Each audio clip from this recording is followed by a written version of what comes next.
Phone tapping కేసులో SIT దూకుడు మరింత పెంచింది. రోజుకో సంచలనం బయటకొస్తోంది. ప్రభాకర్ రావు, ప్రణీత్ రావు విచారణలో సరికొత్త విషయాలు చెబుతున్నట్లు తెలుస్తోంది. మావోయిస్టుల పేరుతో వందలాది ఫోన్లు ట్యాప్ చేశారని గుర్తించిన సిట్ బాధితుల వాంగ్మూలాలు సేకరిస్తోంది. ఎంపీలు, ఎమ్మెల్యేలతో పాటు పోలీస్ మాజీ ఉన్నతాధికారుల నుంచి డీటెయిల్స్ తీసుకుంటోంది. ఫోన్ ట్యాపింగ్ కేసులో కేటీఆర్, హరీష్ రావును సిట్ ప్రశ్నిస్తుందనే ప్రచారం అయితే జోరుగా సాగుతోంది. ఇక ఇదే విషయంపై అనాలిసిస్ చేద్దాం. సో భరత్, చాలా హాట్ టాపిక్ ఇప్పుడు తెలుగు రాష్ట్రాల్లో ఫోన్ ట్యాపింగ్ అనేది. సో ఏం జరగబోతోంది, ఏం చెప్తారు? అంటే ఒకటి, ఇప్పుడు ప్రభాకర్ రావు వచ్చిన తర్వాత పరిణామాలు చాలా కీలకంగా మారాయి. ఇంతకుముందు ప్రణీత్ రావు ఇచ్చిన స్టేట్మెంట్స్ ను ఆయన వీళ్ళిద్దరితో సరిపోలుస్తున్నారు. ప్లస్ సిట్ ఇప్పుడు ఆయనకి ఒక ఆర్డర్ ఉంది, not to arrest. Prabhakar Rao ని అరెస్ట్ చేయొద్దని సుప్రీంకోర్టులో ఆర్డర్ ఉంది. ఇప్పుడు మళ్ళీ సిట్ సుప్రీంకోర్టుకు వెళ్ళి ఈ నాట్ టు అరెస్ట్ ఆర్డర్ను లిఫ్ట్ చేయండి, ఎందుకంటే విచారణకు ఆయన కోఆపరేట్ చేయట్లేదు అని వెళ్లే యోచనలో ఉంది. సో అదే గనక జరిగితే గనక ఆయన అరెస్ట్ చేసి కస్టడీలోకి తీసుకుంటే ఇంకా సంచలనాలు వెల్లడయ్యే అవకాశం ఉంది. కానీ లీగల్ గా ఇది ఎంతవరకు ప్రూవ్ అవుతుంది? ఇప్పుడు ఫోన్ ట్యాపింగ్ చేయమన్నది ఎవరి ఆదేశాల మేరకు, ఏంటి, ఇవన్నీ లీగల్ గా ప్రూవ్ చేయడం అన్నది ఇప్పుడు కూడా ఒక మిథ్య. అది లీగల్ గా ఎక్కడ దాకా, ఎండ్ దాకా వెళ్తుందా లేదా అన్నది మనం చూడాలి. మనతో పాటు నరహరి వేణుగోపాల్ రెడ్డి గారు ఉన్నారు, బీజేపీ నుంచి దయాకర్ గారు ఉన్నారు. దయాకర్ గారు, ఏంది ట్యాపింగ్ లిస్ట్ లో ఉందా మీ ఫోన్ కూడా? నాకు తెలిసి 10-15 ఫోన్లలో ఉండే, ఇప్పుడు ఇంకా 600 అంటే ఉండవా? కంపల్సరీ ఉంటది. ఇప్పుడు మాది ఎప్పుడు 2009 నుంచి ట్యాపింగ్లే ఉంటది. ఎందుకంటే ఉద్యమంలో ఉన్న కాడి నుంచి మా ఫోన్ మా చేతిలో మాత్రమే లేదు, చాలా మంది చేతుల్లో కరత మలకం లెక్క. టెక్నాలజీ లేదనుకుంటా 2009 ఉద్యమం సమయంలో. అంటే తక్కువ మంది డాటా తీసుకునే వాళ్ళు, ఎవరు కాల్ చేశారనే వాళ్ళు తీసుకొని ఉంటారు. మా ఫోన్ లో అయితే ఇదే కాల్ చేశారని ఉండేది. ఇప్పుడు చాలా ఇజ్రాయెల్ టెక్నాలజీలు ఇవన్నీ వచ్చాయి కదా. అట్లా ఈ పెగాసిస్ వచ్చిన తర్వాత, ఈ స్పైవేర్ సాఫ్ట్వేర్ వచ్చిన తర్వాత ఇంకా ఈజీ అయిపోయింది. ఇక మొత్తం వెనకటికి పాతాళ భైరవి సినిమాలో అంజనం వేసి అద్దంలో చూసినట్టే పరిస్థితి. ఇప్పుడు ఎవరు ఫోన్లో అయినా సరే ఈజీగా ట్యాప్ చేయొచ్చు, ఉండొచ్చు. నాకు తెలిసి వాళ్ళు సిఐడి వాళ్ళు ప్రకటిస్తే దాంట్లో కూడా చూడాలి. ఎందుకంటే నాకు 2018 ఎన్నికల్లో, 2014 ఎన్నికల్లో, 2 ఎన్నికల్లో ఒకసారి మనోడు ప్రభాకర్ రావు ఎస్పీ, ఇంకోసారి ఐజీ. నేను 2018 ఎన్నికల్లో ఓడిపోయింది అయితే కేవలం 18 ఈవీఎంలు చెడిపోవడం వల్ల ఓడిపోయింది. కానీ నిరంతరం నిఘా ఉండేది. మేము ఎక్కడ సమీకరణలు చేసినా పైసలు పట్టుకున్నారా మీరు? నా దగ్గర పైసలు ఏం పట్టుకోలేదు, కానీ నేను పోయే ఎక్కడనైతే పోతానో ఆ ఏరియాలో మళ్ళా రిడ్రెసల్ పోయి, నువ్వు మళ్ళీ వాళ్ళకి చేయొద్దు, నువ్వు చేస్తే బాగుండదు అని చెప్పేసి బెదిరింపులు అయితే పోయి, అది కూడా ట్యాపింగ్ వల్ల జరిగింది. ఇప్పుడు మనం ఎక్కడ మన మూవ్మెంట్స్ 14-15 మీరేం పెద్ద ఖర్చు పెట్టలే.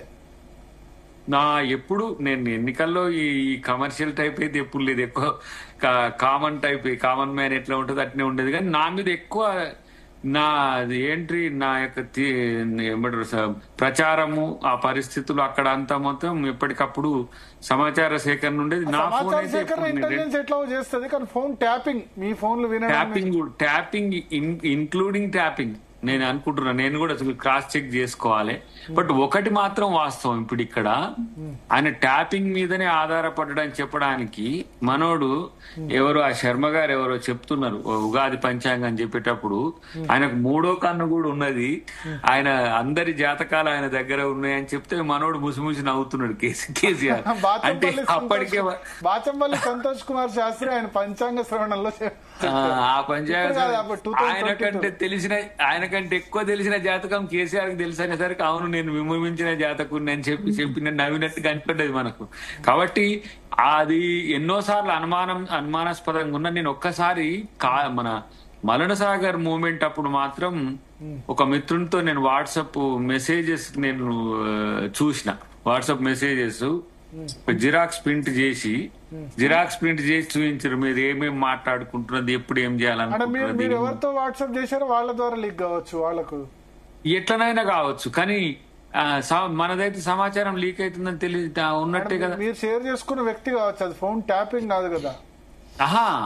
ఎక్స్తో నేను అది ఇప్పుడు ఇప్పుడు నేను చెప్పను కొన్ని ఆ వివరాలు వచ్చినాక అవి కూడా చెప్తా కానీ ఎవరితో వచ్చినాయి అనేది కూడా చెప్తా కానీ ఇక్కడ నాయకుల మావోయిస్టుల పేరు మీదనో మావోయిస్ట్ సానుభూతి పరుల పేరు మీదనో లేకపోతే ఇతరత్ర అసాంఘిక కార్యక్రమాలు చేసేటోళ్ళ పేరు మీదనో నాయకుల ఫోన్ ట్యాప్ చేయడం అనేది ఎంత అసాంఘికం, ఎంత అసంబద్ధం, ఎంత ఏమంటాం అసలు దాన్ని ఎంత నియంతృత్వ ధోరణి ఉంటే అట్లా చేస్తారు చెప్పండి. ఇక ఇంకోటి ప్రత్యేకించి అన్ని రకాలు, అది సినిమా ఇండస్ట్రీ కావచ్చు, రియల్ ఎస్టేట్ కావచ్చు, లేకపోతే రాజకీయ వైరుధ్యం ఉన్నోళ్ళు కావచ్చు, రాజకీయ ప్రయోజనం వీళ్ళకి కావాలనుకున్నప్పుడు కావచ్చు, ఇన్ని రకాల ఇక మొత్తం అందరి జాతకాల చేతిలో వాళ్ళకి ఏం పని కావాలంటే ఆ పని త్రూ ఈ ట్యాపింగ్ తోనే చేసుకున్న పరిస్థితి. ఇప్పుడు ఈ గవర్నమెంట్ చేస్తలేదా? ఖచ్చితంగా చెప్పగలరా? చేయమనండి, ఒక రైట్ టు ఇన్ఫర్మేషన్ యాక్ట్ ఏమనండి, సమాచార కమిషన్. ఏం తెలియదు, ఇప్పుడు గవర్నమెంట్ పోయిన తర్వాత కదా తెలిసింది. ప్రణీత్ రావు ఇప్పుడు కేంద్ర ప్రభుత్వం ఉంది కదా, ఇప్పుడు మా ప్రభుత్వం 2 రకాలు, లీగల్ ఇల్లీగల్. లీగల్ ఏమో హోమ్ సెక్రటరీ డిసైడ్ చేయాలి ఎవరు ఫోన్ ట్యాప్ చేయాలని చెప్పి. ఇప్పుడు లీగల్ గా ఏం చేశారంటే 600 మందికి హోమ్ సెక్రటరీకి మావోయిస్ట్ సింపథైజర్స్ వీళ్ళని చెప్పి పంపించారు నెంబర్స్. ఆ నెంబర్ లో మీ ఇప్పుడున్న పీసీ చీఫ్ మహేష్ కుమార్ గౌడ్ కూడా ఉందట. ఆయన నాతో చెప్పారు. ఆయన పేరు మహేష్ కుమార్ గౌడ్ అయితే మహేష్ ఈయన మావోయిస్ట్ సింపథైజర్ అని చెప్పి ఆయన పేరు కూడా పెట్టి ఆయన ఫోన్ కూడా లీగల్ గా ట్యాప్ చేశారు. ఇల్లీగల్ గా ట్యాప్ వేరు. ఇల్లీగల్ గా ట్యాప్ లో కుటుంబ సభ్యులవి కూడా ఉన్నాయని కదా ఇప్పుడు చర్చ. రెండో ఏంటి ఆ మిషనరీని మొత్తం విధ్వంసం చేసింది అనేది కూడా జరుగుతుంది కదా బయటకు వచ్చి. ఎవరు ఆథెంటిక్ గా చెప్తలేరు కానీ ఇప్పుడు షర్మిల గారు ఈ రోజు ప్రెస్ మీట్ పెట్టిండ్రు. ఇక కవిత గారు అంటే ఇంకా బయటికి రాలేదు కానీ కుటుంబ సభ్యులయ్యి సొంత పార్టీ నాయకులై కూడా ఎవరు ఎటు పోతున్నారు, ఎవరు ఎటు తిరుగుతున్నారు అనేది కూడా మీ జాతకం నా చేతులు ఉందని కూడా ఒకసారి అన్న పరిస్థితి మీరు ఆ ఇంటర్నల్ మీటింగ్స్ లో అన్నది. ఎవరెవరు గెలుస్తారు, ఎవరెవరు పోతారు, ఎవరెవరికి ఎక్కువ వచ్చింది కదా. అసలు అప్పుడు ప్రభుత్వమా ఇప్పుడు నేనేమంటున్నా మా మీద రేవంత్ రెడ్డి ప్రభుత్వం ఫోన్ ట్యాపింగ్ చెయ్యదా? ఇప్పుడు కేంద్ర ప్రభుత్వం నిఘా ఉంటది కదా, డెఫినెట్ గా ట్రాయ్ నిబంధనలకు అనుసరించి చేయాలి కదా. పర్మిషన్ అని తీసుకోవాలంటే కూడా వాళ్ళ దగ్గర ఉంటది కదా. ఇల్లీగల్ అనేది అసలు ఆ వ్యవస్థ వైపు కాంగ్రెస్ ప్రభుత్వం కన్నెత్తి కూడా చూడదు, అవసరం కూడా రాదు. మాకు ఇంకొకరి యొక్క అంతర్గత అంశాలు, వ్యక్తిగత అంశాలు వాళ్ళ కుటుంబాల మధ్యనే ఉన్నాయి, లేకపోతే ఇంకో వాటి మాకెందుకు. ప్రభుత్వం సజావుగా నడవడానికి తప్పులు చేసేది ఉంటే తప్పులు చేసిన ఆ తప్పుని ఎట్లా ప్రజలు చేస్తుండ్రు అని అనుకుంటారు కానీ మేము వాస్తవాలని ఇప్పుడు చూడండి, ఉన్న పరిస్థితి చెప్తేనే జీర్ణించుకోలేక దాన్ని ట్రోల్ చేస్తున్నారు. డబ్బులు లేవనంటే డబ్బులు లేవంటాడా ముఖ్యమంత్రి? ఎట్లాంటి మనిషే? డబ్బులు ఉన్నాయని చెప్పాలా అంటే అబద్ధం చెప్పాలన్నట్టు అట్లా. కాబట్టి పారదర్శకంగా ఉండడానికి కాంగ్రెస్ ప్రభుత్వం 100% ప్రయత్నం చేస్తుంది. గతంలో కూడా మీకు చెప్పినాం, ఎప్పుడైనా తప్పులు దొర్లొచ్చు కానీ మోసాలు వంచనలు చేసే ప్రయత్నం కాంగ్రెస్ పార్టీ చేయదు, ప్రభుత్వం చేయదు. అట్లా చేసే పరిస్థితి ఉంటే వాస్తవాలు నొప్పుకోదు. ఆపరేషన్ బ్లూ స్టార్ విషయంలో ఏం చేసిండ్రు చెప్తున్నారు. మా వాళ్ళే సోనియా గాంధీ గారే బహిరంగ క్షమాపణ చెప్పిన పరిస్థితి. ఎప్పుడో జరిగిన పంజాబ్ లో జరిగిన సంఘటనకు ఏఐసిసి మీటింగ్ లో చెప్పినది మీకు అంతా తెలుసు. అట్నే ఏ తప్పులు జరిగితే చెప్పడానికి ప్రాబ్లం లేదు కానీ ఉద్దేశపూర్వకంగా సమాజాన్ని తప్పుదోవ పట్టించే విధంగా, ప్రజల్ని తప్పుదోవ పెట్టించే విధంగా ఈ ప్రయత్నాలు ఎవరి బాగు కోసం? ఏమైతుంది? ఒకరు ఫోన్లు వినడం వల్ల వచ్చే నీకు అదనపు ఆనందం ఏంది, సంతోషం ఏంది, ఈ సైకిక ఆలోచనలు ఏంది అసలు? కాబట్టి ఇవన్నీ కూడా బయటికి రావాలి. ఇది రేపటి కోసం, రేపటి భవిష్యత్తులో ప్రభుత్వాలు ఎవరు కూడా ఇట్లాంటి పనులు చేయకుంటుండడానికి దీని మీద ఒక స్ట్రింజెంట్ యాక్షన్ తీసుకోవాల్సిన అవసరం అయితే ఉంది. వేణుగోపాల్ రెడ్డి గారు, మీ వాళ్ళు బండి సంజయ్, ఈటల రాజేందర్ అందరి ఫోన్లు ట్యాప్ అయినాయి అని చెప్తున్నారు వాళ్ళు. రఘునందన్ రావు ఈటల బహుశా సిట్ ముందు కూడా అటెండ్ అవుతామంటారు. అరవింద్ ఫోన్ కూడా ట్యాప్ అయిందని ఆయన కూడా చెప్పారు. అవును, కరెక్ట్. నేను ప్రాక్టికల్ గా చూసింది చెప్తున్నా మీకు. 2021 మేము బై ఎలక్షన్ ఫైట్ చేసినాం. నేను హుజరాబాద్ లో పనిచేసిన కమలాపూర్ లో. రాజేంద్ర గారు దాదాపు 4 నెలలు 5 నెలలు మేము ఎన్నికలు మే నుంచి అక్టోబర్ దాకా ఎన్నికల ప్రాసెస్ ఉండే. మా బాధ చూడాలి, అన్ని ప్రతి ఒక్కళ్ళ ఫోన్ ట్యాప్ అవుతున్నది. అంటే మాకు ఒక 500-600 ఫోన్లు ఇవి ఉంటాయి కదా, చిన్న 500-600 రూపాయలు 600-700 డబ్బా ఫోన్లు కొనుక్కున్నారా? అవి అవి రాజేందర్ గారు అందరు కొనిచ్చిగా మనం బతకము. ఈ ఫోన్లు మన మామూలు ఫోన్లు వాడితే మనం బతకం, ఏది మాట్లాడినా తెలుస్తుంది. నీ జేబులో 10,000 పెట్టుకుని పోయినా పట్టుకుంటారు, అడుగడుగున పోలీసు ఉన్నది అని ఆ ఫోన్లు కొనిస్తే ఆ ఫోన్లలో మాట్లాడుకుంటారు. తర్వాత ఇంకొకటి ఏంటంటే కొత్త సిమ్లు రెండు చిన్న ఫోన్లు కదా, చిన్న ఫోన్లలో వీటంతా చేయరు. అదొకటి వాట్సాప్ ఉండదు. వాట్సాప్ కూడా వాళ్ళు ట్రాక్ చేస్తున్నారు. ఇప్పుడు ఫేస్ టైం మాత్రమే మాట్లాడాలి. మా రాజేందర్ గారు ఎవరో నువ్వు వేరేనా ఫేస్ టైం కొనుక్కో అంటే ఇక అప్పో చేసి ఫేస్ టైం కొనుక్కున్నా నేను. అదే కొనుక్కుంటే ఆ ఫేస్ టైమ్ లో ఇప్పుడు కూడా ఫేస్ టైమ్ లో మాట్లాడుకుంటారు. అలవాటు అంటే ఇక రాజకీయ నాయకులకు ఏంటంటే మనం కొద్దిగా ఉన్నతంగా ఉంటే ఏదైనా కూడా దాన్ని ట్యాప్ చేస్తారని. వాట్సాప్ సేఫ్టీ కాదు, మామూలు ఇది సేఫ్టీ కాదు. ఇది అయితే ఒకటి మీరు అన్న దాంట్లో లీగల్ దాంట్లో ప్రభుత్వం నైతికంగా ప్రవర్తించాలి. వాళ్ళు ఇంటెలిజెన్స్ యాంటీ సోషల్ ఎలిమెంట్స్ ను వాళ్ళని ఎలిమినేట్ చేసేందుకు ట్యాప్ చేసేందుకు మనకు అభ్యంతరం లేదు. కానీ రాజకీయ నాయకుల భార్యలు, రాజకీయ నాయకుల బంధువులు వాళ్ళ ఫోన్లు కూడా వినడం ఆయన చెప్తున్నాడు. అన్ని ఆయన అనుభవం బయటకు వచ్చినాక ఆయన గోస చూడాలి. అయితే ఇక్కడ మాకైతే వాళ్ళ ఇంటి దగ్గర అయితే ఈ టెలిఫోన్ ఇవి రాకుండా సిగ్నల్ రాకుండా కూడా చేసిండ్రు. సిగ్నల్స్ రాకుండా చేసి వాటితో మాట్లాడితే వాడు నేనేం చేయాలి సార్, టవర్ అంతా డైరెక్షన్ చేంజ్ చేసినామని ఎన్ని బాధలు పెట్టిండ్రు. నరకం చూపించారు వాళ్ళు. అయినా దేవుని దయ వల్ల బయటపడ్డాం. కానీ ఇప్పుడు కూడా ఏంటంటే వాళ్ళు నీళ్లకు నీళ్లు పాలు ప్రభుత్వం మరి ఎట్లా ఇంట్రాగేషన్ చేసి ఎట్లా బయటకు తీస్తూ వాళ్ళని మాత్రం ఇల్లీగల్ గా చేసిన దాన్ని మాత్రం ఖచ్చితంగా చట్టం ముందు నిలబెట్టి శిక్షిస్తేనే భవిష్యత్తులో ఎవరికైనా భయం ఉంటుంది. మేము ప్రభుత్వంలో ఉన్నాం అన్నప్పుడు అధికారులు మేము రూల్ ఆఫ్ లా అంటే మేము చట్టబద్ధ పాలన చేయాలనే జ్ఞానంతో వాళ్ళు ఉండాలి. 5 ఏళ్ళు ప్రభుత్వం పోతారు. కానీ ఢిల్లీలో పెగాసస్ వస్తే సుప్రీంకోర్టు పోయింది కదా, ఎవరు కూడా ప్రూఫ్ కాలే కదా. అవన్నీ బట్టి ఆరోపణ సుప్రీంకోర్టు ముందు కూడా చేశారు, కానీ ఎవరిదన్నది బయటపడలే. రాహుల్ గాంధీ ఇక్కడ కాదు, ఇజ్రాయెల్ సంబంధించిన ఇజ్రాయెల్ స్పైవేర్ పెగాసస్ చేసింది నిజమే, కానీ అది సంఘ విద్రోహ శక్తులు అని చెప్పారు. కానీ అది సీల్డ్ కవర్ ఉంది రిపోర్ట్ సుప్రీంకోర్టు దగ్గర. అవును, ప్రభుత్వం చేయలేదని చెప్పింది. సుప్రీంకోర్టులో అది ఫెయిల్ అయింది. వాళ్ళు ఫోన్లు ఇవ్వమంటే కూడా ఇవ్వలేదు. మీ ఫోన్లు ఇవ్వండి, ఎక్కడి నుంచి వచ్చిన చేస్తా అంటే వాళ్ళం ఫోన్లు ఇవ్వలేదు. సరే అది నడిచింది, అది సుప్రీంకోర్టులో కొట్టేసింది. ఒకటి ఎవరైనా కానీ నేనేమంటున్నా అంటే దానికో చట్టం అవుతున్నది కదా ఇప్పుడు.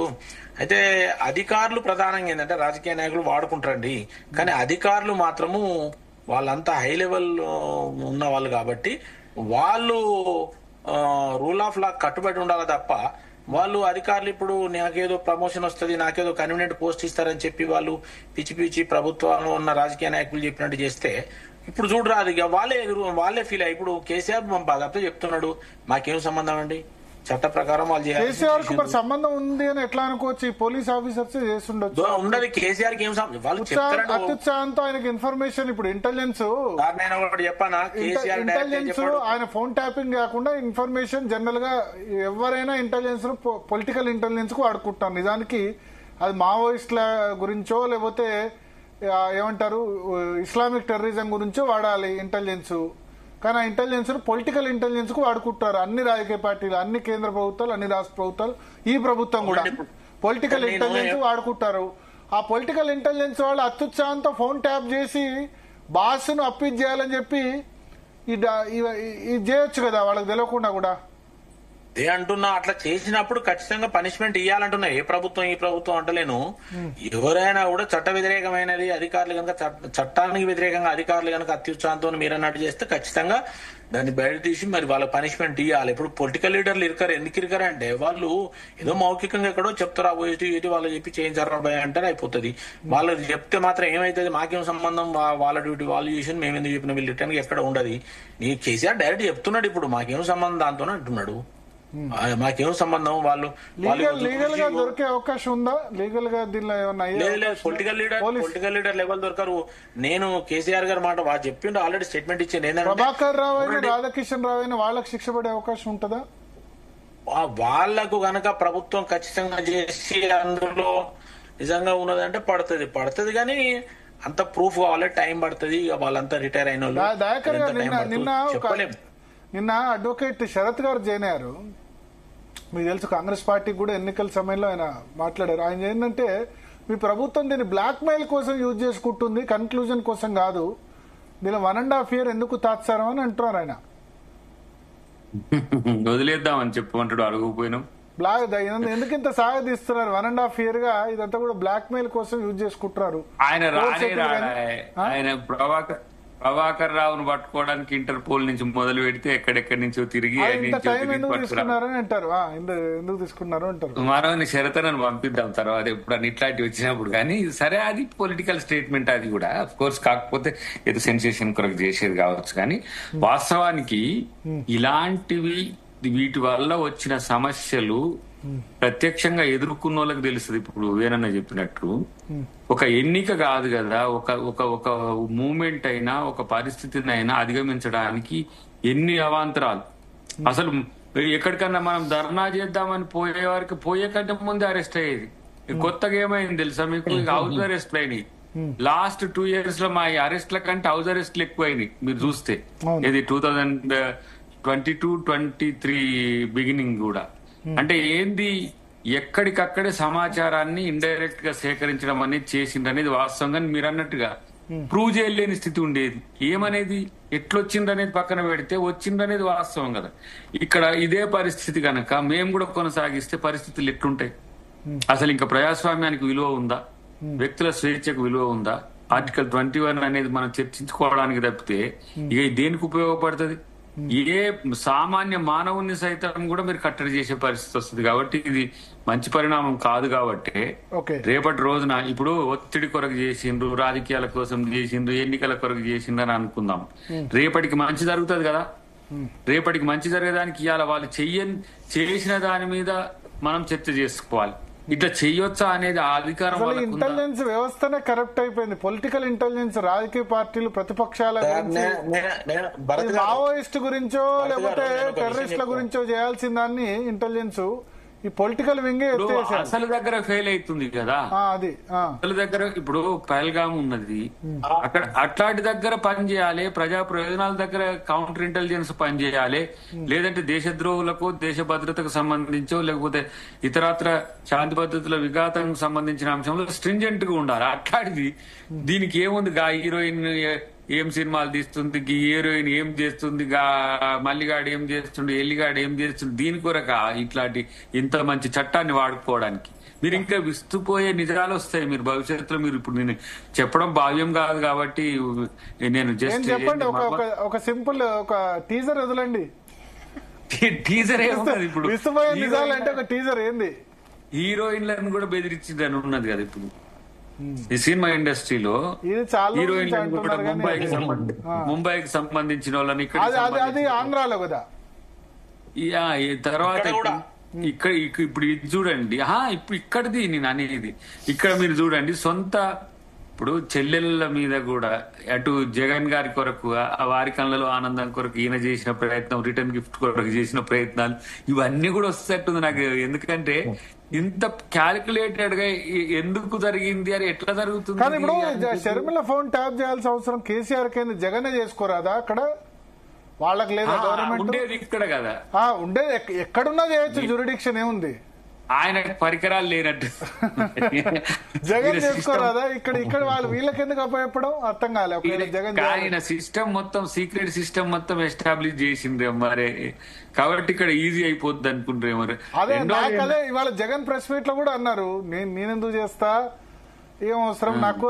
ఆమె తెలంగాణలో పొలిటికల్ పార్టీ పెట్టిందని ఆమె అన్నారు. ఒకవేళ జగన్ చేయాలనుకుంటే, షర్మిల ఫోన్ ట్యాప్ చేయాలనుకుంటే కనుక జగనే చేయొచ్చు కదా. కేసీఆర్ కి ఎందుకు అప్పగిస్తారు? ఇప్పుడు నేను చేసి అదే డౌట్ వస్తుంది, షర్మిల ఫోన్ ట్యాప్ అయిందా లేదా అని చెప్పి. అది ఇప్పుడు నేను చేసి పెడతా అని నా పని నువ్వు చేస్తా అంటే నాకు ఈజీ కదా, ఇంకెవరినో అడగాల్సిన అవసరం లేదు కదా.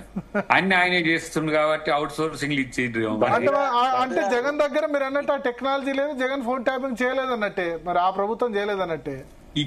ఇక్కడ నీకు సెంట్రల్ గవర్నమెంట్ కన్నులు కప్పి కూడా చేసిండ్రు వీళ్ళు. గుడ్డు వీళ్ళు ధృతరాష్ట్రులాగా ఉన్నారు వీళ్ళు. కానీ పెగాసిస్ స్పైవేర్ అనేది ఇక్కడ ఉందనేది అప్పట్లో మేము చేసిన ఆరోపణలు.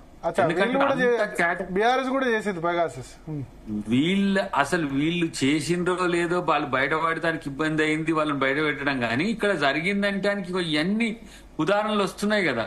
ఓకే.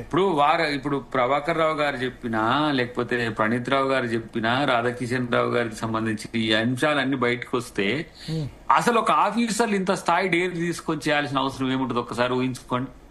ప్రభుత్వంలోని బాసులను అప్పీల్ చేసేందుకు, పొలిటికల్ బాసులను అప్పీల్ చేసేందుకు కొద్దిమంది బ్యూరోక్రాట్లు చేస్తూ ఉంటారు. నేను అద్భుతంగా చేస్తున్న ఇంటెలిజెన్స్ వేరే వాళ్ళకి ఇవ్వకుండా పనుల పని వాళ్ళు కూడా సంపాదించుకున్నారు కదా. ఇప్పుడు రాధాకిషన్ రావు, భుజంగరావు, తిరుపతి అన్న వీళ్ళు సెటిల్మెంట్లు చేసుకున్నారు కదా కోట్లు. నేనేమంటున్నా ఆ కోట్ల ప్రణీత్ రావుకి ఆక్సిలరీ ప్రమోషన్స్ వచ్చాయి, 2 ప్రమోషన్స్ డిఎస్పీ స్థాయికి వచ్చేసాడు. ఇప్పుడు ఎంత అయినా కూడా వాళ్ళు మిషనరీ తెచ్చి వాళ్ళ జీతాలు వాళ్ళ జీవితాలు తెలుసు కదా. ఒక 100 కోట్లు 200 కోట్లు తెచ్చి పెట్టి బాస్ సంతృప్తి పరచడానికి ఇవన్నీ చేస్తారా? అంత అవసరమా? 100 కోట్లు 200 కోట్లు వాళ్ళు చెప్పొచ్చు మావోయిస్టుల గురించో టెర్రరిస్టుల గురించో అని చెప్పి, ఇది కదలికలు కూడా చెప్తే ఏదిగో ఒక రకంగా చెప్పాలంటే తెలంగాణలో ఆ రోజుల్లో వాళ్ళున్న రోజుల్లో కూడా ఇంత తీవ్రంగా ఏం లేదు. తీవ్రవాదం కూడా ఇంత తీవ్రంగా లేదు, మావోయిస్టుల అలజడి కూడా అంత తీవ్రంగా లేదు. మీరు ఒకసారి మావోయిస్టుల మా ఏజెండా అన్న కేసీఆర్ గారి తర్వాత ఇప్పుడు కూడా వారు ఆపరేషన్ కగారుకు బహిరంగ సభలు చెప్పిండ్రు కదా. కాబట్టి ఆ రోజుల్లో ఇంత నిఘా మావోయిస్టుల మీద ఉందని చెప్పి దాళ్ళ కొరకు ఇంత వెచ్చించిందని ఛత్తీస్గఢ్ ప్రభుత్వం లాగా చెప్తే ఎట్లా? కాబట్టి దీన్ని నమ్మడానికి కూడా సిద్ధంగా ఉండాలి కదా మనం. శేఖర్ గారు ఇప్పుడు కేసీఆర్ గారు నేను ఏం చేయలేదు అని మన పెగాసస్ గురించి, అదే మన దీని గురించి కగారు గురించి పబ్లిక్ మీటింగ్ లో మాట్లాడాడు కదా. ఆయన పీరియడ్ ఇక్కడ దొరికిలను తీసుకుపోయి ఛత్తీస్గఢ్ లో ఎన్కౌంటర్ చేయించిండు. ఆయన పీరియడ్ లో వెంకటాపూర్ అట్లా కూడా అయిందా? ఆయనే అదే చెప్తున్నా కదా, ఇక్కడ దొరికిన వాళ్ళని తీసుకుపోయి ఆయన బదనం కాదని అక్కడ ఎన్కౌంటర్ చేసిండు. ఖమ్మం జిల్లా వెంకటాపూర్ లో 2-3 ఎన్కౌంటర్లు అయినాయి. ఇప్పుడు మీ సీతాకనాడు చెప్తుంది నీకు మొత్తం కూడా గుర్తుకు వచ్చి నల్గొండలోనే ఇక్కడ ఐఎస్ఐ వాళ్ళు ఎన్కౌంటర్ అయింది, తర్వాత నయం ఎన్కౌంటర్ అయింది. కేసీఆర్ పబ్లిక్ మీటింగ్ లో చెప్పిందని కౌంటర్ గా చెప్తున్నా. పీపుల్స్ వార్ అది మావోయిస్ట్ ఎన్కౌంటర్ చేసిన విషయాలు చెప్తున్నా. గుర్తుకోవాలి అట్నుంచి నయం లాంటి వాళ్ళ మీద నిఘా వేస్తే మంచిదే ఇంటెలిజెన్స్ వ్యవస్థ. దాన్ని యూజ్ చేసింది మంచిదే. నయం లాంటి వాళ్ళ మీద నిఘా వేసి ఎన్కౌంటర్ చేయడం అది మంచిదే. తర్వాత ఐఎస్ఐ కూడా నల్గొండలో అయింది కదా. క్రిమినల్స్ మీద ఎవరు అభ్యంతరం చెప్పారండి? ప్రభుత్వం ఉన్నది, అది క్రిమినల్స్ కంట్రోల్ చేయాలంటే పోలీసు అవన్నీ చేస్తే చేయనియండి, దాని గురించి ఎవరికి లేదు. కానీ పొలిటికల్ పార్టీకి సంబంధించిన లీడర్లు వాళ్ళ మూవ్మెంట్స్, వాళ్ళ పొలిటికల్ స్ట్రాటజీస్ ను చేయడము, తర్వాత ప్రైవేట్ వ్యక్తుల యొక్క దాన్ని చేసి ఇప్పుడు వారు చెప్పినట్టు బ్లాక్ మెయిల్ చేయడం మహిళలను, ఇట్లాంటివి కొన్ని ఉన్నాయి కదా, అవి మరి అనైతికమైనవి, అవి మంచి కావు. ఇంకోటి మేము ఎన్నికలలో ఇంతకుముందు చెప్పలే కానీ, అరే ఒక పొలిటికల్ పార్టీ కొంత నైతికంగా ఉండాలి. మేము 2021 ఎన్నికలలో హరీష్ రావు గారు వీళ్ళందరూ కూడా పక్క కాన్స్టిట్యూన్సీలకు వచ్చి పెళ్లి లేకుండా పెళ్లి కార్డులు కొట్టించుకొని వచ్చి మా రాజేంద్ర గారి దగ్గర వచ్చి సన్నా పెళ్లి చేసుకుంటాను చందా ఇవని 15,000 ఆయనే మహిళలను చూడగానే ఇచ్చేది. అంటే ఎట్లన్నా చేసి ఫైనాన్షియల్ గా డ్యామేజ్ చేయాలని అటు ఫోన్లు కానీ ఇటు డబ్బుల పరంగా కానీ అటు అన్ని రకాల ఇల్లీగల్ గా ఎన్ని ఎత్తుగడలేనో అన్ని ఎత్తుగడలు వేసిండు వాళ్ళు. అవన్నీ రాస్తే ఒక పుస్తకం అవుతుంది, నేను ప్రత్యక్ష సాక్షిని. కాబట్టి ఒక పార్టీ నైతికత అనేది పాటించాలని నేను అంటున్నా. ఇక కేవలం రాజకీయాల కొరకే అన్ని దిగజారి ఏది పడితే చేస్తామంటే దానికి ఎవడేం చేయడు. కానీ దాన్ని చట్టం ముందు తీసుకొచ్చి ఖచ్చితంగా ముందర పెట్టి శిక్ష పడుతుంది అనే భయం ఉంటే చేయరు. చూద్దాం. థ్యాంక్ యూ నరహరి వేణుగోపాల్ రెడ్డి గారు, అద్దెకి దయాకర్ గారు. మొత్తానికి రెహనా ఫోన్ ట్యాపింగ్ కి సంబంధించి అయితే ప్రభాకర్ రావు అమెరికా నుంచి రావడం తర్వాత విచారణ ఊపందుకుంది. చాలా లీక్స్ వస్తున్నాయి. ఈ లీక్స్ లో ఇవి లీక్ అయినా స్పెక్యులేషనా నిజాలా, ఇవి ప్రూవ్ అవుతాయా లేదా బట్టగాల్చి మొహం మీద వేస్తున్నారా? ఇక్కడ అల్టిమేట్ గా వీటిని ప్రూవ్ చేసి లేకపోతే కనీసం దానికి ఎవిడెన్స్ ఏదన్నా ఇస్తే గనక శాంక్టిటీ ఉంటుంది. లేదా పొలిటికల్ గేమ్స్ స్కోర్ చేసుకునేందుకు ప్రభుత్వం దాన్ని యూజ్ చేసుకుంటే తప్పు అవుతుంది. సో ఇంకా 3.5 years టర్మ్ ఉంది రేవంత్ రెడ్డికి, ప్రభుత్వానికి. వీటిని ప్రూవ్ చేస్తే గనక బహుశా ఇంకా నెక్స్ట్ టైం ఏ పోలీస్ ఆఫీసర్ లేకపోతే ఏ రాజకీయ పార్టీ కూడా ముందుకు రాదు, చేయడానికి భయపడుతుంది. లేకపోతే ఎందుకంటే వ్యక్తిగత గోప్యత హక్కుల్ని ఉల్లంఘించడమే కదా ఇంటెలిజెన్స్ వ్యవస్థ. నిజానికి పొలిటికల్ ఇంటెలిజెన్స్ వ్యవస్థనే తీసేయాలి. ఓన్లీ ఇది ఎక్స్ట్రీమిజం, ఐఎస్ఐ ఎక్స్ట్రీమిజమో లేకపోతే మావోయిస్టుల గురించో లేకపోతే ఇంకా వేరే సంఘ విద్రోహ శక్తులు, క్రిమినల్స్, రౌడీ షీటర్స్ వాళ్ళ విషయంలో వాడాల్సిన దాన్ని దీనిలో వాడడం ఎంత మాత్రం కరెక్ట్ కాదు. చూద్దాం కేసు ఎక్కడి వరకు వస్తుంది, దీనిలో ఎంతమంది అన్ని దోషులుగా నిలబెడతారు, ఇంకేమేం విషయాలు బయటకు వస్తాయి. దయాకర్ గారు అయితే చాలా సంచలన విషయాలు బయటకు వస్తాయి అంటున్నారు. చూద్దాం ఏం జరుగుతుందో. Okay, thank you for the analysis Bharat.